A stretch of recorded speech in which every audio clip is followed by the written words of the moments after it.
So, welcome to Learn to Listen. This week we are joined by Brooke Sabey. I am so excited that you are here with us today. It's been a little while coming. I was just telling Brooke before we started recording that I've been wanting to have her on the podcast for a while. So, I'm so happy that we finally got it scheduled out. I know you're super busy, but I first thought we could start off with having you walk us through like your background, kind of like your intro, where you're from, where you studied, all that good stuff. Yeah, well, thank you for having me. I'm excited to talk to you. But yeah, my name is Brooke Sabey. I grew up in Seattle, Washington. That's where I'm currently back at. But my job as a full-time content creator slash YouTuber is what I do now. And but heavier on the YouTube side. But yeah, I started doing that when I was probably 12, which is crazy to say considering I'm 23 Insane. now. But it wasn't like what it is now. I started when I was 12, making movie trailers and little school projects, and I realized I really liked editing. That was what kind of got me into it. And then I discovered video editing first, and then I discovered the YouTube platform around 13. And it was a battle with my parents to try to let me be on YouTube because they were like, no, the internet's scary, it's creepy, we don't want our child on it. And so I had to really show them why I wanted to be on it and everything. I wanted a platform share just this funny little videos I was making. A lot of them were me forcing my younger brother to just film with me. That's so cute. Oh my gosh. Yeah, there was no plan or thought process. I was just kind of Right. doing something fun when I was little. And I didn't really have any long-term plan for it. And then it continued to grow a little bit because I got kind of more strategic with what I was putting out there instead of just filming my brother and my pets. And then I went to high school. I went to high school in Seattle, an all-girls Catholic high school.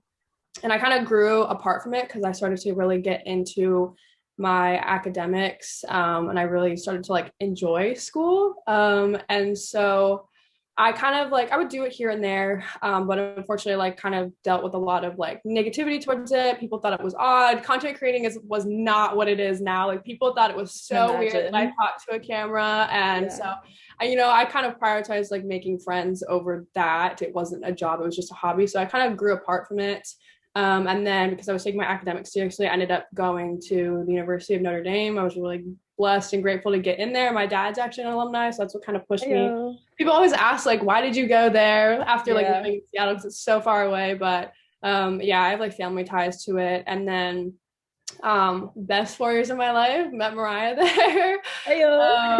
Yeah, I really miss it, but it was great. I ended up being a film major, so it makes sense. I'm still interested in doing, I never thought it was be YouTube, but I thought I was going to do something with video editing. So I wanted to go down that route. And then I also had a minor in cybersecurity. So something I was interested in, but was very different. So I had kind of different options for career paths.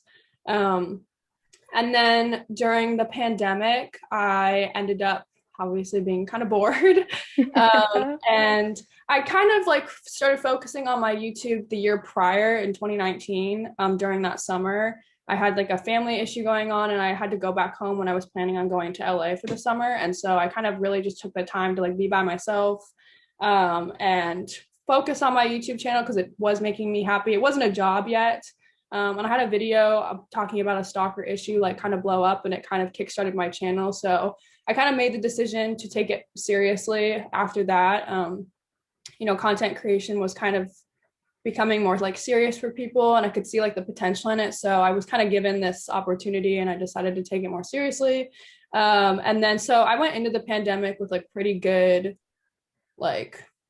chunk of followers and a pretty good foundation. So just really kind of put school on the back burner for a little bit. I finished fine, but it was pandemic school, so nobody would really do anything.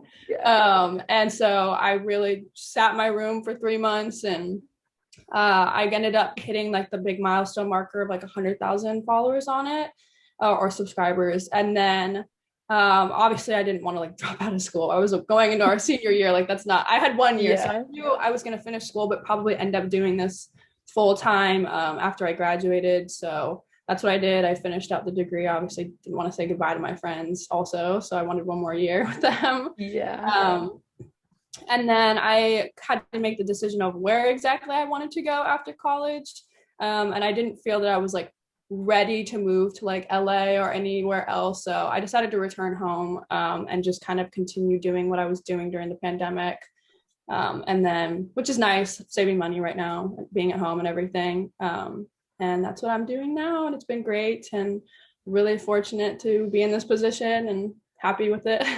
Yeah, I love that. Oh my gosh, thank you. That was such like a concise background, like timeline. That I was feel like great. I've told this story so many times. And I'm like, I got this one. Like, I know you can tell. Yeah, you share your story a lot. And I absolutely love it. And that's why I'm so excited to have you on.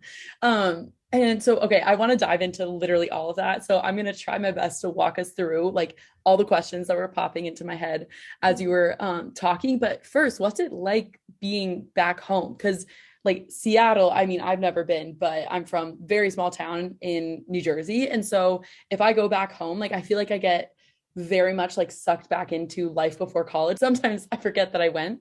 Is it the same of being in Seattle or no? Because it's like a bigger city. it definitely is like what the situation you described is. Like Seattle's a large city, but I always say it's big, but like everybody knows everybody. Like, Mhm. like even in high school, like I went to, there's so many public, private high schools and stuff. I don't know how everybody knew each other, but everybody knew each other. So I do kind of have that like small town feeling a little bit, even though it is like a major city. And then it was really tough when I got home because obviously nobody had really moved. I moved back immediately after we graduated. So even people that were moving here for a job, like my boyfriend, he wasn't even here yet. So I was just kind of at home. I was very alone. I had my brother with me, which was nice, but I definitely came back and I was sitting in my room, my childhood room, and I was doing YouTube and I felt like I was like 14. I felt like I was back in high school again. I was like, why Right. did I go to college for 4 years to just go back to being 17 again? Mhm. But like, I'm very grateful I got the degree and everything. I probably will end up using it down the road. But I had to really kind of like struggle with that for a second of being like, you're not 17 anymore, but like it really felt like it. And the problem of like running into people I grew up with when I would go out, and Mhm. I was just like, what is going on? And yeah, it was kind of difficult when I moved back and everything. And I think I like to talk on this like in one of my last videos, but like I was dealing with a stalking situation at the time.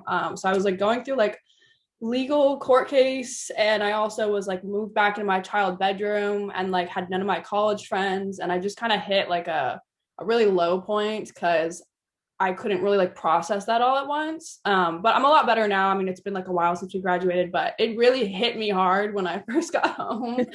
Yeah. So yeah. Yeah. Well, thank you for sharing. I can imagine. I feel like that same, like, just so much change hit me in the pandemic too. Yeah. Like, it was so weird because you went home during the pandemic, right? Like, Yeah, I back to did. Seattle. Okay. Yeah. So I know some people like went to like other locations, but back home, and I was like, it was just so so different from like the picture that I imagined, because it was like you have this expectation that you're going to be at school obviously for the rest of the semester, and then that got thrown back. And that, I think, that feeling of, I was like, oh my gosh, I'm back home, I'm back with my high school friends, which I loved because it was obviously added time with them. But it was so weird being back because I'm like, I feel like I'm not done yet at college. Like I haven't grown to like the full amount, like you Yeah. expect 4 years to be able to grow. So it's Yeah. very interesting. And I think eventually I'll move back home, at least to the East Coast. But being like still in the Midwest, being from the East Coast, it's a weird phenomenon. So I can very much relate to you in that, like hitting that point when you got back home, you're like, okay, graduation, like that was still a fever dream. I sometimes wake up and I feel like we're still in school. No, Um, yes, yeah. Every day it's like a daily struggle being like, you are don't go to Notre Dame anymore. Like, yeah. I just think it's also because we haven't, my entire life, you start going to school preschool. So my entire, like, I don't know, my entire consciousness has been like, Yeah. from the moment I have my first memory, I've been like in school. So it just was so weird being back in my room and not doing school. At least during the pandemic, I was still doing online school. So I still had like a little bit of a grasp to like something normal. But when we graduated and I didn't have school and I was doing YouTube and I was being in my childhood room, I was like, what is going on? Like, this is too much. Yeah. The simulation, like I'm just repeating it. Yeah. Oh my gosh. Okay. Yeah, that's a great point. That you made, that like you still have kind of like that rock of school, like tying you down, Yeah. or tying you into schoolwork. It's a great point. Okay. So then also another question I had was, you started YouTube at 12, right? Yeah. 12 or 13. Okay. Yeah. I imagine like your parents, I'm so glad that you brought them up. Like you had to like battle them to get on, because I very much relate to that. Like I think any kid and parent would probably relate, where it's like, oh, you want, and like you want to get a phone, you want to text your friends. The next step, like when we were younger, was, oh, getting Instagram, getting Snapchat. Like I can still remember downloading Snapchat in 7th grade, and I was like, this is so dumb. And then I deleted it. And then like a week later, everyone had it. Yeah. So my question for you is like, how did you even convince them? Because I picture like when I was younger, you're making like the PowerPoint slide of like, this is all like the reasons that you should let me like get a YouTube, or we should go on vacation, like go to Disney World, something like that. Of, you know, you sit your parents down, you're like, I've thought this through, or like, this is the reason we should get a dog. So how did you go about that? Oh, this is a good story. Beautiful. I knew something was there.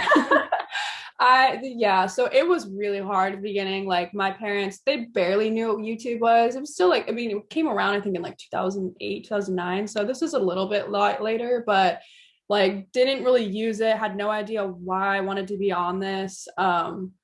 I was watching like other people on YouTube that were like my age make videos. So I was like, oh, I want to be a part of this. And they didn't really understand that. They were just like, okay, just because other kids are doing it doesn't mean it's like appropriate or okay. And so it was a really big battle. And then I was with my friend and we made a video together, and I decided I was just going to upload it to YouTube. I didn't care. They weren't going to be able to do anything about it. I thought it was going to go viral. It was the stupidest video ever. It probably wouldn't have not done anything, but I was like, this is so funny. It's going to go viral.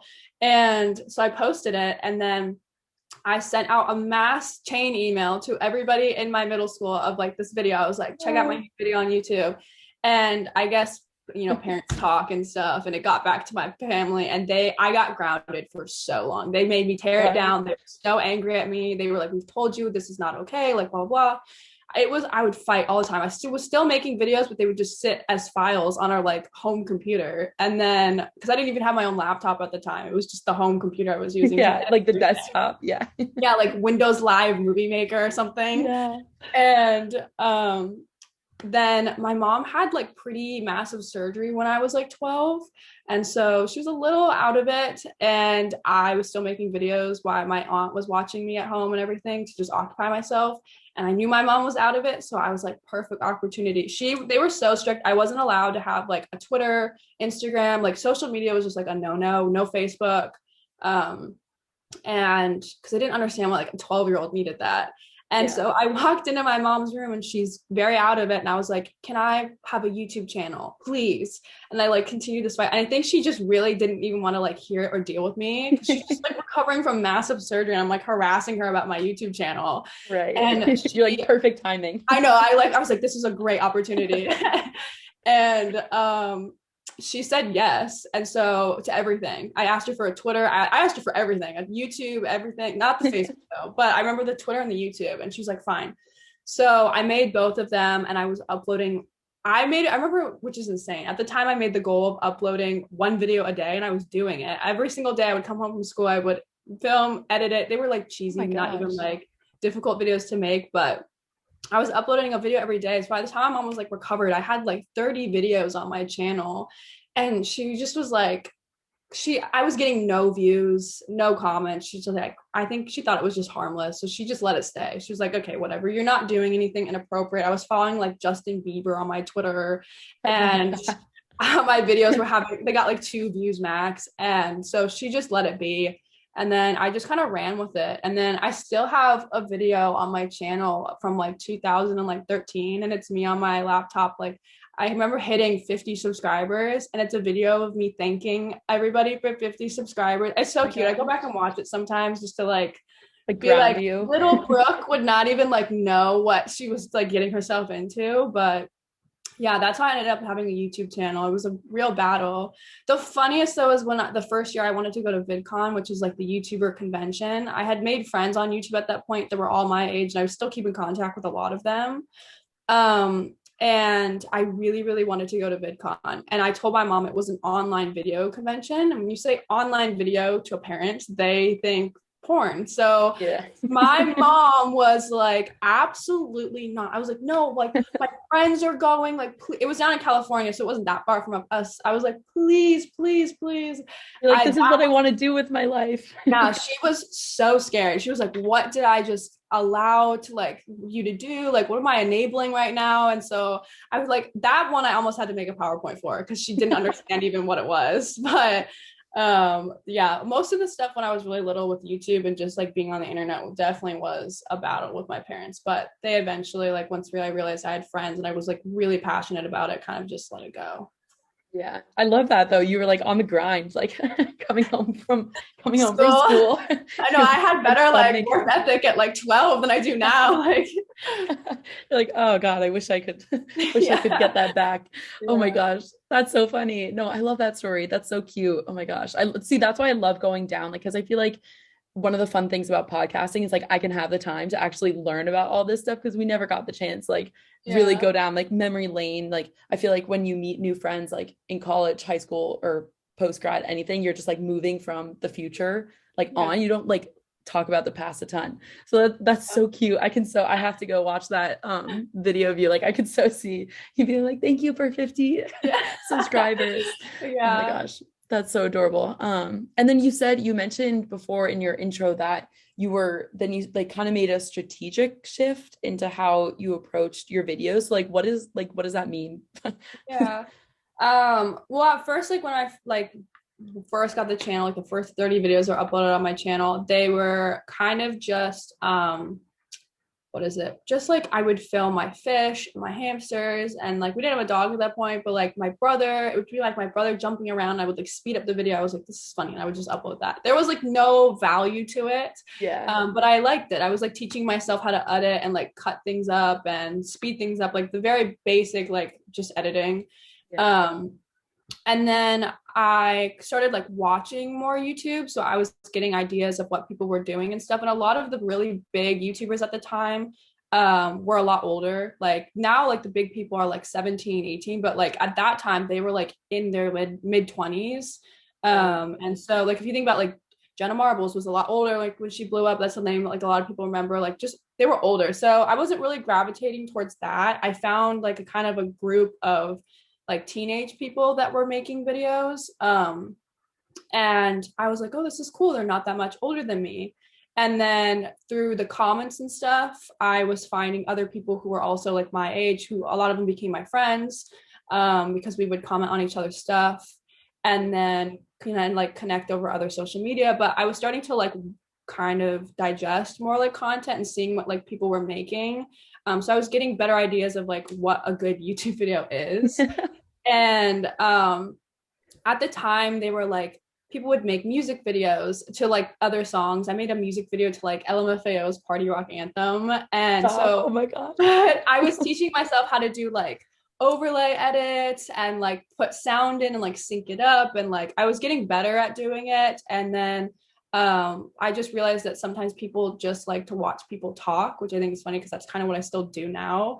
So I would just start talking to a camera. It was so bad. It was so scripted when I was little because I thought that's like how to make yourself funny. I didn't think people wanted to hear just me. So they were like these horribly scripted videos of me talking. But I started like being more strategic with the content instead of just like uploading a bunch of garbage. I was like actually like putting thought into them and like looking at what other people wanted to see to like, which is then when I started gaining like a little bit of a following, like how I had fit like 50 subscribers. I actually was making stuff that was like kind of entertaining and not just like a home movie. Yeah. America's funniest like home yeah videos. Just like not anything of value.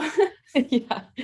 Okay, that makes a lot of sense. Yeah, it's interesting that I feel like I was just talking to someone who had kind of like a similar trajectory, and because they're also a content creator, and she was saying that like that's kind of when she saw a major increase in her subscribers or her followers. She's mainly TikTok content creator, but was when like she really stopped like more of the scripted or like random videos, but just like actually started sharing about her life and like what she Yeah. like, adding value. And then she kind of, it was the same like trajectory, it sounds like, of after hearing like after just like learning how to do like the logistics of making a video and uploading and all that stuff, then actually having that strategic approach. That's when kind of like you start connecting with people, making those friends on like in your comments, like you said, and then reaching out through other social media. Would you say that those, because I know you also mentioned that it was like, I love also that you just sent like a mass email chain for your first video, but Oh my God, yeah.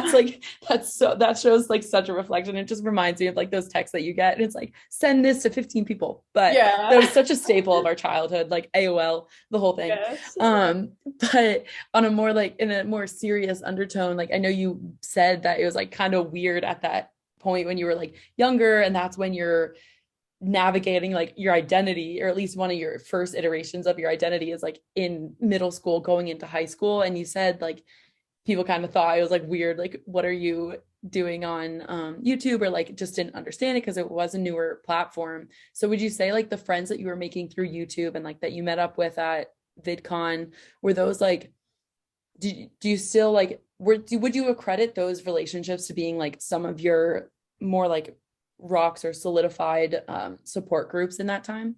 Yeah, definitely. I like really had no friends in like middle school. I kind of really struggled to make friends. And then I was never like popular or anything like that. I was always I always kind of looked a little like awkward, and I was tiny and Stop. I Oh. was quiet, and I just yeah, I kind of struggled to make friends.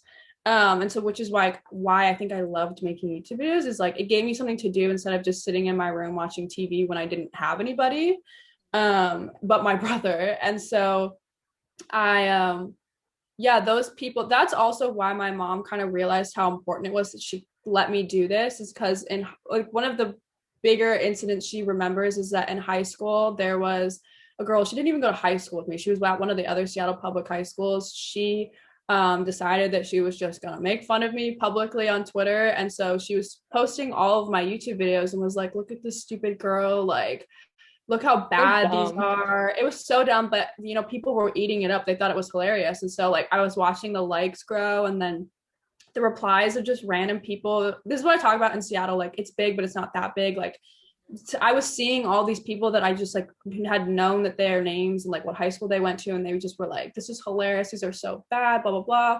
Nobody was sticking up for me except for these friends that I made on the internet when I was little. And so that's when my mom realized like how important those people were to me, because she was like, nobody in my real life was really sticking up for me because they were afraid. They're like, well, I don't want to get made fun of, so I'm not gonna like stick up for Brooke. But like they had nothing to lose. They didn't go to school with me. They didn't even live in Seattle. And so they always kind of had my back. And like in the beginning years of high school and like the end of middle school, every single day after school, I would come back and we would all have group Skype calls with all of my friends I made on the internet. So even though I didn't feel like I had anybody to talk to at school, I knew I was like going to come home and like hop on Skype and talk to like all 12 of my internet friends. And we would just talk about like stupid stuff and how our day was going. But it was nice to have that like connection with other people that were my age that like had a similar interest, because we were all making YouTube videos, but like I felt like they really understood me, and a lot of them were dealing with similar problems. They're like, yeah, like people are so mean to me about this at school, like I'm so glad that I have you guys. And so we still have a group chat. We had a group chat name that we've kept for like all these years. We don't talk into it as much. Some of us blew up like very big. Some of us moved on to other things in life, but we all kind of still send happy birthdays, and we send pictures of like when we would hang out at VidCon together. And yeah, those people, like, still I consider them like, if they asked me for anything I would always do it for them. But Like immediately, yes. immediately, Yeah. without a question, like we'll be invited to my wedding if you can make it, like all that kind of Yes. stuff. Yeah. Oh my gosh. Okay, well that really warms my heart and also makes me very sad at the same time, because middle schoolers, I mean, like I everyone goes through it, like they can be brutal. So I can Oh only yeah. imagine like you in middle school trying to do that. Like that's at the point in your life where you're trying like so hard to just blend in and like be, like blend in with the wall. Like you're not trying to stand out because then usually you're susceptible to like bullying or Yeah. people making fun of you. And so I honestly give you a lot of credit for still like sticking with it and putting up your YouTube videos and finding your people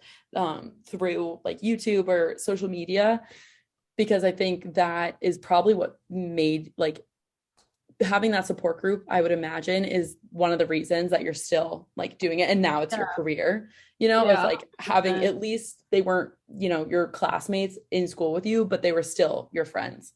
Yeah, no, 100%. I do not think I would even remotely still be doing this had I had like nobody kind of on my side. I mean, I had my parents and like my family and stuff, but to have people that were my age that weren't related to me, like having my back is definitely what kept me doing it and everything. So, yeah, I mean, the friendship relationship is just, it's a different kind of special than family because like they're truly not obligated to you, yeah.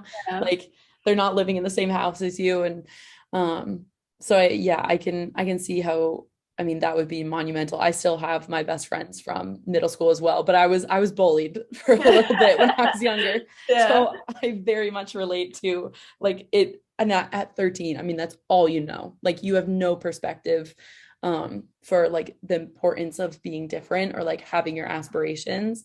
So I can imagine finding that young, it definitely adds another nuance to it of like that's so much harder to go through when you're younger and like don't know other people that you can reach out to. Yeah.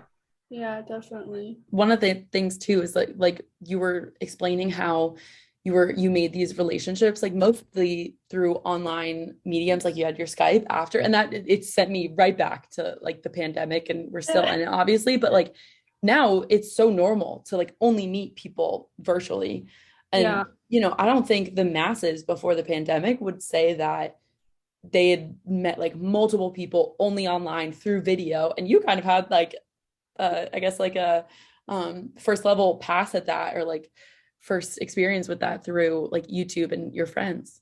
Yeah, I feel like, yeah, that's why I was so comfortable almost during the pandemic. I wouldn't say that I missed lockdown at all because we were 21. I couldn't go to like a club for my birthday, which was really sad. But I think I did have like almost an element that I was like of it that I was really comfortable with because I was familiar with like my computer being my lifeline, which is kind of as sad as that is. But like I knew how to talk to like a camera. I know how to talk to people on the internet. Like I could make good connections over just having like my phone or my computer. So it didn't feel too odd to me. If anything, I honestly loved a Zoom class because I was a lot more comfortable talking to a camera. So it was a lot easier for me to like participate and like, cause I almost just made my brain convince myself that I was talking to a YouTube camera. Like it's no different. So I was like super comfortable during the pandemic with a lot of things that I feel like most people were not comfortable with at all. Yeah, I can see that being like the connections there. They seem very similar. I know, like, I mean, for me it was still weird, but now I feel so comfortable with it, like being remote first. So yeah, one of those funny connections that as you were talking, I was like, okay, I feel like that has to have some connection. So I'm glad that you kind of felt that. One thing that I was also curious about is, it sounds like your friends in like the YouTube space or social media space really helped you out, and then your family as well. But were there any other like, I guess, helpful like pieces of advice or like platforms or like, I guess, role models or anything that you kind of like absorbed when you were younger and first starting out that was like super helpful to you? I don't know. I think like my internet friends were like the best thing for me, but I think I definitely had role models. There's like one, I was obsessed with her. She's the reason like I like started my YouTube channel. I met her at VidCon when I was younger and I nearly cried. I loved her. Her name was Jen X Penn. She goes by her real name, Jen McAllister now, but like literally obsessed with her. She wrote a book. I did not even read when I was in like middle school, and I hated reading in high school too, but I bought it. I ran to Barnes and Nobles and I bought that book and I read it like in one day. But watched her so closely. She sometimes would touch on a lot of the issues of bullying that she went through, and her book even like solidified it about how awful people were to her in high school about this whole thing she was doing. So just kind of like seeing that this person that like she was doing YouTube as a job. I loved her. She was so friendly.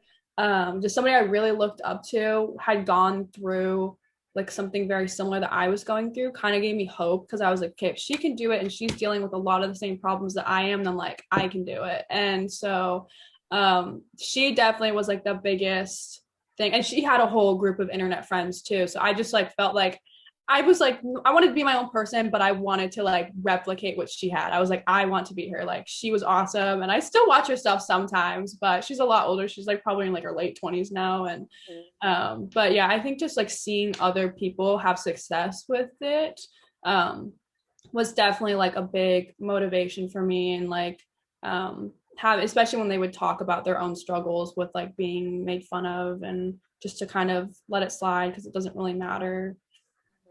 Okay, as you're talking, Brooke, we are so similar because I literally have the same, like a same person in mind as to why I started my podcast.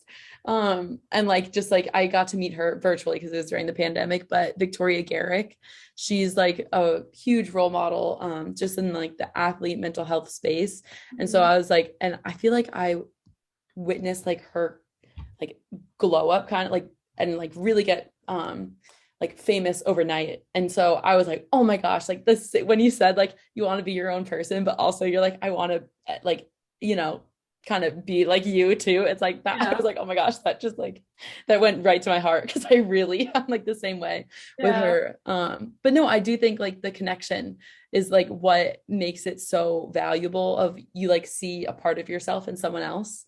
And it sounds like that's kind of like that's what was helpful for you, were like that light in the distance where it's like, oh, they're going through this as well. Like no matter what, I can also get through this low point in my life, or I can also succeed at like this thing that I love doing that kind of doesn't have like content creation, doesn't really have like a rule book the same way that, you know, like someone in the business world does, or someone going to med school, or, you know, those typical realms of, you know, of the professional world. So yeah, that makes a lot of sense. Plus, I feel like with YouTube, there's like an element of like, it's just like really personal. Like, I don't feel like when I was little, I liked like Hannah Montana and I liked watching Disney Channel and stuff, but I never felt like a level of connection with like Miley Cyrus as I did with some of these YouTubers I was watching. Like, they were talking to their camera, but I felt like they were talking to me. And as somebody who was a little kid who didn't have a lot of friends, like in my head, like she was my friend. And so I would look forward to like her uploads and stuff, because like I cared about what she had to say, and I felt this like personal connection to her, even if she didn't know who I was. But that was like also what kept me wanting to do it, is because I wanted to be that person for somebody else. Because I know a lot of my audience is like younger kids, so like just the thought that I potentially am that like happiness in somebody's day that possibly is struggling is like, because my content is like, it's all comedy and stuff, it's just there to entertain people, make people laugh, and like that's kind of what hers was too. And so like if I can make somebody laugh that's not having a good day like she was able to, for me, that was definitely what kept me going and everything with it. And like when I see comments like that, they're like, I had a really bad day, but like your video made me laugh, so thank you. I literally cry. It is the sweetest thing. I will never get tired of getting comments like that. Or little kids like DM me on Instagram and they're like, I love you so much. And like the little fan edits they make, it's just like, it warms my heart so much, because it's like I became that person that I wanted to be so badly. It's kind of like paying it forward in like a different sense of like, you know, they helped you, so you like hope you could help kids who are younger than you in the same way. That's really sweet. That warms my heart again. Oh my gosh. What would you say like you've learned about yourself, like through, it could be like just in life in general, but or through like content creation and YouTubing? Definitely that I like to keep my like personal life personal. Like I do obviously put a lot of stuff on the internet, more than the regular person. But there are some pieces of my life that like there's some content creators that air everything out. Like they don't care, like they share everything. And like that's Right. cool, but that's not me. And I think that's what I definitely learned over time is finding what I'm comfortable with sharing and what I'm not comfortable with sharing. Like I'm okay sharing like the stalker situation with me because I think it'll help people who may be going through unfortunately a similar situation, but I'm not super comfortable like sharing my relationship with my boyfriend on the internet. Like I don't want to publicize that. So over time I just kind of figured out like what works for me and what doesn't and like what I'm comfortable with. And then I also learned over time like how much hard I can work myself. Like there it definitely was trial and error with like how I needed to like manage my schedule and stuff because it's like being self-employed, like you don't have a boss, you don't have deadlines. So Yeah. sometimes I get lazy and then like I need to kind of like I feel guilty for it and then I kind of like overcompensate and then I burn myself out. So definitely over time and it took a lot of trial and error. I learned like my own limits with like working myself. Because like I'm the best boss, but I'm also the worst boss for myself. So I yeah, just kind of like learning what I'm comfortable with and like learning in like different aspects of my life was definitely like what I think I kind of got through like doing YouTube and just like being self-employed in general. Yeah. I think that's really insightful. Like, I think it takes a lot to know yourself in that way of being able to say, like the work example of like you would maybe slow down for a little bit, feel guilty about it, then like ramp back up and like swing to the complete opposite side. And then it would just be like a bad cycle of, like going through a very like high, low peak roller coaster kind Yeah. of. So I think I think a lot of people could relate to that. Like I know I definitely can of I can't even imagine if I didn't have like a boss or someone kind of checking in where it's like, oh, maybe they see the timestamp that I'm working on someone or something. And then I'm like, oh, that like I shouldn't be sending emails at like 9 Yeah. p.m. Like that's an inconvenience to someone else's life. Yeah. So I can only imagine if it's, if you're your own boss, trying to Yeah. find that healthy balance.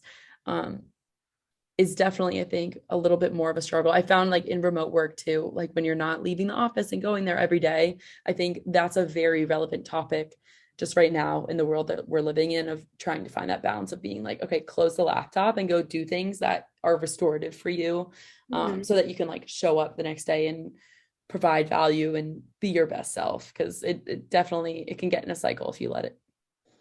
Yeah, definitely. Yeah. And I feel like people discredit being like a content creator. Like they're like, it's not a real job and everything. And they're like, why are you burnt out? You only upload like once a week. And I'm like, but there's so much else going behind the Yeah. scenes too. Like sometimes I really, especially when you're on a roll and you see your numbers are doing well, it's almost you kind of like get addicted to that feeling and you are like, okay, I have to do more, more, more, more, more. And like you don't realize you're actually harming yourself by doing that. So like that's definitely what I learned over time is like I would hit a roll and I stopped seeing friends. I stopped leaving my room. Like I started staying up till 7 a.m. and sleeping until like 3. And like I felt horrible, but like my money was good and the numbers were good. So I almost validated that that was like okay. And it Yeah. like wasn't. So I had to learn that over time, like that's not healthy. Like you're gonna burn out really quickly if you do that. And so just learning like limitations with like you need to stop researching keywords and video ideas and editing and doing thumbnails and like what else can you be doing? Like shut the laptop and go see another human being. Right. Yeah, no, that's a great point that you also make of like that metric of success, like seeing the views or the likes or the money that's coming in being like, oh my God, it's so addicting because you're like, oh, I'm Yeah. succeeding right now. And so you can very quickly like close off, I guess, the external world and just like be so internal and like going for the grind. I mean, like the time could just melt away when you're like really in the thick of it. So I definitely relate. Also, the point that you made about how much goes on behind the scenes, that is so valid. Like even for my job, I have to like, I mean, I have this podcast obviously and editing this alone and just creating social content around it. I mean, it's like it's insane. But then even for my job, like I create our social content and all of the like launches that are around it. I mean, it's absurd how much time you can put into stuff. And thankfully I like it. And Yeah. you've said that you like editing as well, but like for people who are like, oh, content creation, it's like one video. It's like, no, so much goes on behind the scenes that you wouldn't know unless you've done it before. Yeah, especially I feel like if you struggle with issues with like perfectionism and just like hyper fixating on things, like I definitely struggle with that. And like whenever I like, there's no stopping point with the like editing. It's like writing a paper. Like you can always do stuff to it. So I have to like sometimes hit a point where I'm like, it's good enough. Just upload it. Like stop adding more to this. I just like, or just like taking pictures. You could always like with creative work be like doing more, so it's like finding like there's a stopping point. You have to like definitely hold yourself there, because I could edit a whole video for a whole month and it probably in my head is not perfect. So Right. No, thank you for bringing that up because yeah. yeah, I feel like this is one of my growth points with this podcast. And again, it's still like I'm still getting so used to it. But in the beginning, it was like, oh, editing. I was like, okay, every single second has to be perfect. Or it's like, oh, if I say or weird, or like, or say something weird, or say like, or one of those filler words, I'd be like, oh my God, like I can't even like try and like splice it out. I'm like, that's not what this is supposed to be. So like my first couple episodes, especially for I host my work podcast as well. That podcast, I was like, it has to be so well edited because like it's work and I'm talking to amazing people and I want to like of course represent our brand well. So I was spending so much time editing the audio for it, and I just learned, I was like, that's not the point. I was like, you just have to let it go at some point and say like, it's good enough for me, like I'm happy, there's value in this, so people are going to recognize like it's human, Yeah. especially when it's only one of the pieces of the puzzle that you're doing. So yeah, that's a great point, and I've definitely thought about that before, but I don't think I've ever really expressed or talked about that with anyone else. Yeah. Well, you can talk about it with me. Because I'll understand. That's exactly why I knew. I was like, oh my gosh, Brooke's just going to confirm everything that I'm learning right now about this world, which I love. And I wanted to ask you like one last question, because I know we're coming up on time, but what would you say, like, what's one of your favorite like benefits, or like, what are you very like grateful for in this space? Like, is it, having just like started and finding like a passion really young, or the people you've met, or just like having that creative outlet? What would it be if you had to kind of name? You can do more than one, honestly. Yeah. I feel like my favorite thing is like there's really no like limits to it. Like you can like as a content creator, like if I have an idea that I kind of want to explore, like I don't really have to run it past anybody else. Like if I feel passionate about it, I can just do it. So like during the pandemic, I was like, you know what? Like I have a good chunk of like following. Like I really want to make merchandise. Like I want to see how this goes. And I made a really small batch and I made it myself. And it sold out. And just like seeing that I had this project idea and like make it come to life, and then to seeing it do well without having to run it past anybody, kind of like was my favorite thing. Is that like if I'm contemplating like also starting a podcast with one of my friends, like there's just no limitations with it. Like I can really do any video topic idea that I think I would do well. And so just like having that kind of freedom is probably like my favorite thing about this. And that like I always feel like I'm getting like creatively like fulfilled through this job, instead of like working under somebody else. If I have like a really great idea that I'm passionate about, being told no, I can't do it. So that's definitely, I'm very fortunate to be in that position. But yeah, it's just very like freeing being able to like take all these crazy ideas that come in my head and see what I can do with them. And seeing then also like people's response to it is really cool. That it's not just going out into like an empty black hole. Like people still asking me like, oh, well, like, are you gonna make more merch? Like makes me so happy, because this was just a wild idea that I had that I decided to do, and like people actually liked it. And so I think that's like my favorite thing, is like just a lot of freedom. Well, are you gonna make more merch, or?